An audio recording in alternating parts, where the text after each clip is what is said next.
This video will provide a tutorial on how to create a scenario in Reefonomics. When you first log into Reefonomics, you will land on the condition page, and from here we will head up to the top and select Scenario. You can then select the New Scenario button in the top left.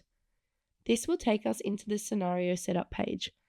First, give the scenario some metadata, including a name and description. Then choose your adoption type, which is how quickly and thoroughly the actions in the scenario will be adopted. For example, 100% adoption level with immediate adoption. Next, select the scenario type, either meet a budget, specifying that budget amount below, perform all actions within the scenario, or meet a specific target. In this scenario, I will choose to meet a budget of 150 million.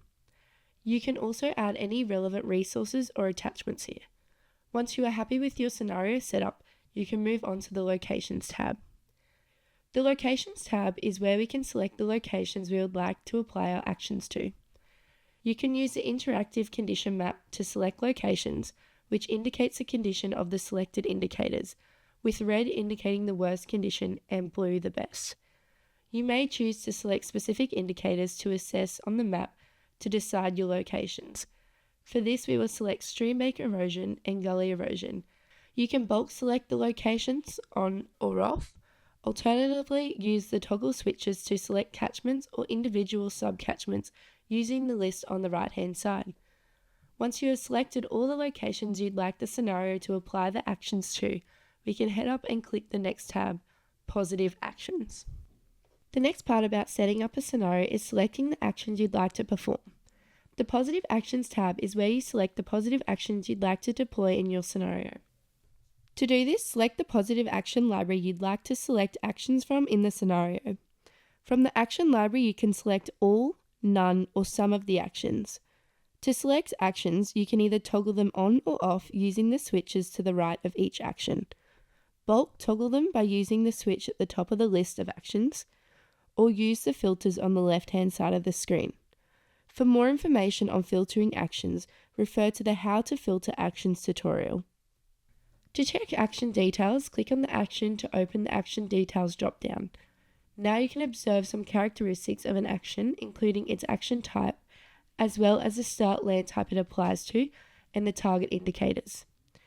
Here you can also adjust the percentage of area to apply the action to in the scenario, which can be different to the area originally set up in the action. If you want to make other adjustments to the action, click View Action in the bottom right-hand corner of the drop-down. Once you've selected all the positive actions to apply to your scenario and made any necessary adjustments, navigate to the Negative Actions tab. Here you can select negative action libraries from the drop-down. Similar to the positive actions, from a negative action library you can apply all, none, or some of the negative actions. You can view the details of a negative action by clicking on the action to open the drop-down. This scenario won't use any negative actions, but could be used to represent the ongoing business as usual condition.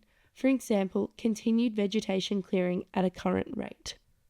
Next, navigating to the Prioritization tab, you can prioritize actions in your scenario based on what's important to you.